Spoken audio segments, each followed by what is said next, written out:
Ventre gonflé, 3 aliments à absolument éviter si vous avez le ventre qui gonfle en permanence. Bonjour à vous et bienvenue dans cette nouvelle vidéo. Je suis ravie de vous retrouver. J'espère que vous êtes en forme et j'espère que vous avez plein d'énergie.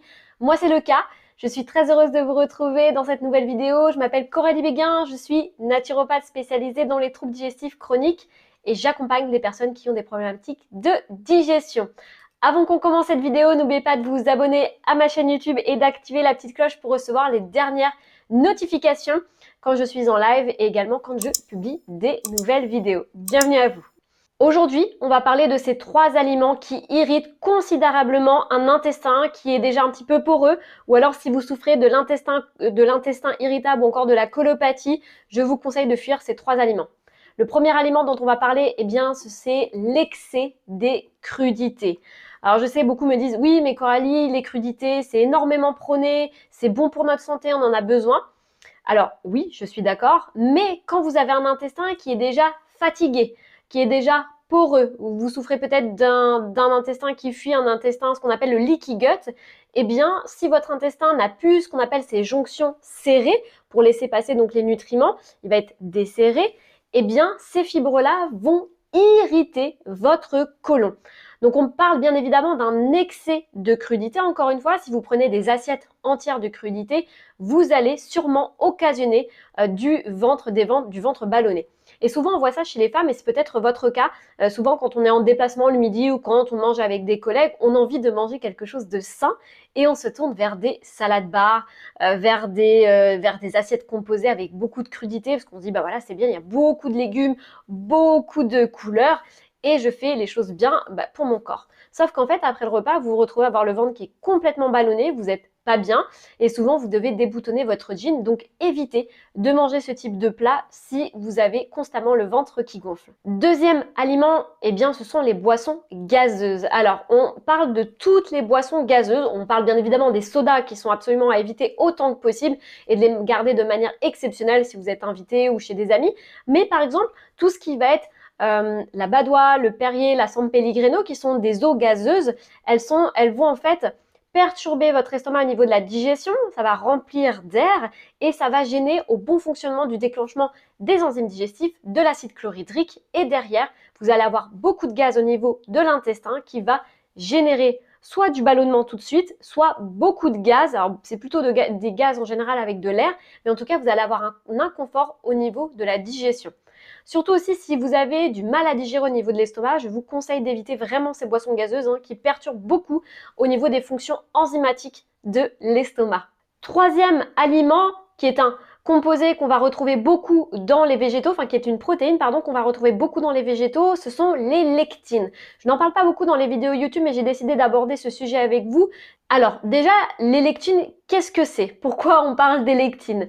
Les lectines sont des protéines qu'on va retrouver surtout dans l'ensemble des végétaux et qui vont se lier aux glucides. Il faut savoir que les lectines sont présentes dans les végétaux puisqu'elles sont produites par les plantes pour se défendre en fait des prédateurs, notamment des insectes, des animaux qui tenteraient de les manger. Donc à la base, c'est un mécanisme de survie végétal.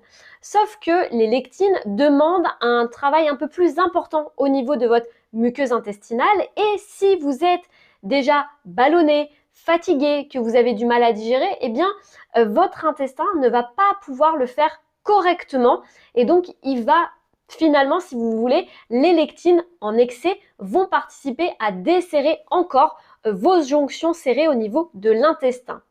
Alors la question que vous pouvez vous poser aussi, c'est pourquoi Coralie, dans ces cas-là, moi je digère pas du tout les végétaux qui sont riches en lectines et que mon conjoint les digère très bien. Eh bien parce qu'en fait, souvent, on n'a pas le même microbiote. C'est ce que je vous dis à chaque fois dans mes vidéos, mais le microbiote est unique en fonction des individus et en fonction de vos antécédents. Pareil, de la prise d'antibiotiques, je vous renvoie vers les causes du dérèglement de votre microbiote et de l'intestin. La prise de la pilule, le stress, le traitement des IPP, etc.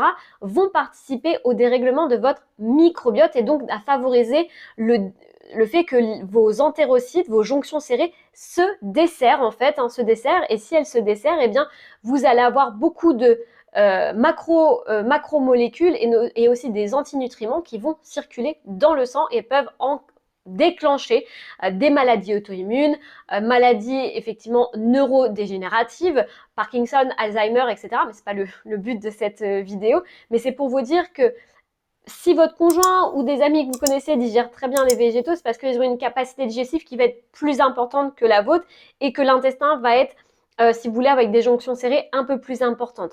Donc première chose, c'est d'identifier au niveau de votre intestin ce qui ne passe pas. Donc si vous avez des aliments qui sont riches en lectines dans votre alimentation, comme le sarrasin, c'est notamment dans les céréales complètes, le sarrasin, le quinoa, on va avoir le millet également, on va avoir aussi tout ce qui va être oléagineux, les noix, les amandes, mais aussi tout ce qui va être légumineuse ou encore les œufs, le maïs. La liste n'est pas exhaustive, vous pouvez retrouver facilement les aliments riches en lectines que vous pouvez éviter si vous sentez que ça crée un inconfort.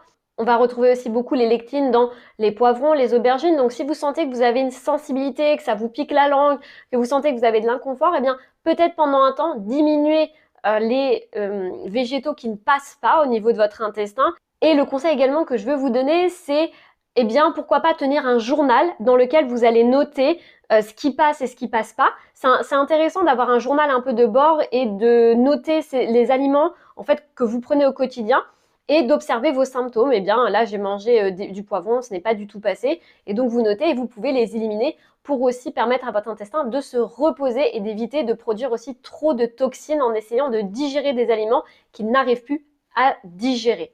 Alors il faut savoir que là on a parlé des aliments, c'est pas c'est pas une cause, hein, bien évidemment, ce que je dis souvent, c'est pas une cause, mais ça peut participer à des inconforts au niveau digestif. Et si vous sentez que vous avez toujours le ventre qui ballonne, qui gonfle après les repas, il est peut-être temps de réduire certains aliments pour retrouver un confort digestif. Donc ça, c'est très important. Et les solutions qui s'offrent à nous pour réduire les lectines, il n'y en a pas trop encore. Enfin, c'est pas qu'il n'y en a pas trop, c'est que vous allez avoir le trempage, mais ça reste quand même... le trempage des oléagineux ou le trempage des légumineuses reste intéressant, mais ça ne réduirait que 5 à 10% de la proportion des lectines, donc c'est très très peu. Après, il reste la cuisson à la vapeur douce et après, il reste la germination également. Bon, c'est tout un procédé, mais ce que vous pouvez faire, eh bien, c'est de réduire ces sources de végétaux qui sont riches en lectines, réduire les crudités et l'excès de fibres, comme on l'a vu en début de cette vidéo, et vous voyez comment ça va se passer. Encore une fois, je précise, on n'est pas dans des choses où on va supprimer l'aliment définitivement. Le but, c'est de retrouver un confort digestif et attention, les fibres sont extrêmement importantes pour la santé, mais si vous avez des problématiques de digestion, souvent on vous dit voilà, c'est parce que vous manquez de fibres, il faut manger plus de fibres. Malheureusement, ce qu'on ne nous explique pas et ce qu'on ne vous dit pas, c'est que l'excès de fibres va endommager votre côlon et votre digestion, d'où le fait que vous ayez toujours cette fameuse sensation du ventre gonflé, du ventre ballonné, que vous devez détacher votre bouton. Moi, j'ai eu beaucoup de femmes ces derniers temps dans le programme en ligne 21 jours pour supprimer ses ballonnements et son ventre gonflé, qui m'expliquaient qu'elles ne pouvaient plus s'habiller comme elles voulaient. Et peut-être que d'ailleurs en regardant cette vidéo ça va vous faire écho, elles étaient obligées de mettre des jupes ou des robes, c'était souvent plutôt des robes, et de camoufler en fait des robes extrêmement larges pour pas que les gens puissent voir en fait leur ventre qui gonfle après les repas. C'est quand même très handicapant, et surtout dans ce type de situation, on perd en confiance en soi puisqu'on se sent mal dans son corps, on digère pas bien, on est ballonné, du coup on pense qu'à ça toute la journée en se disant vivement que je rentre chez moi et que je puisse me changer. Et j'avais récemment aussi des femmes qui me disaient dans le programme qu'elles n'osaient même plus mettre de jean parce qu'elles savaient que déjà à 14h, elles devaient déboutonner le jean, fermer la veste de tailleur et se dire bon bah voilà, là j'avais vraiment le ventre qui ballonnait, qui gonflait, et j'en avais terriblement mal, et je sentais que ça ne sortait pas, il n'y avait pas de gaz. Et il faut savoir aussi que vous pouvez être aussi ballonné avec l'utilisation d'antibiotiques. Si par exemple vous faites une cystite, ou par exemple si vous avez dû prendre un traitement antibiotique pour une rage de dents ou pour une opération, vous pouvez aussi déclencher des ballonnements et du ventre gonflé après, puisque je vous rappelle que l'utilisation d'antibiotiques va tout éradiquer sur son passage, aussi bien votre bonne flore et votre moins bonne flore, même s'il n'y a pas de mauvaise flore, c'est un équilibre des deux flores, des différentes flores. Donc c'est pour ça aussi que vous pouvez constater ce type de symptômes. Donc en tout cas, si ça vous intéresse après d'aller un petit peu plus loin, il y a un programme en ligne qui est vraiment exclusif, qui est vraiment réservé pour les personnes qui ont des ballonnements, du ventre gonflé, de la maldigestion et qui ne s'en sortent pas. Vous allez retrouver plusieurs vingtaines de vidéos, vous allez retrouver des supports PDF téléchargeables et vous allez aussi retrouver un guide alimentaire avec les aliments à privilégier, ceux à éviter, des listes de courses, des listes de repas. Donc voilà, une formation qui est vraiment pratico-pratique. J'ai vraiment voulu rendre la chose la plus accessible possible pour que vous puissiez être maître des choses. Et vous avez aussi un dernier module avec la mise en application, si besoin, de compléments alimentaires, sachant que je le dis toujours dans mes vidéos, mais les compléments alimentaires restent optionnels. C'est pas ce qui va régler la cause. En tout cas, j'espère que cette vidéo vous a plu. Dites-moi dans les commentaires si vous allez appliquer les conseils que je vous ai donnés. Dites-moi un petit peu aussi comment c'est au niveau de votre alimentation, si vous avez peut-être la sensation de manger beaucoup trop de fibres et que ça vient irriter votre intestin. En tout cas, je vous embrasse. N'oubliez pas de me rejoindre sur les réseaux sociaux, sur YouTube, Instagram et Facebook. Je vous embrasse et à très vite dans une prochaine vidéo.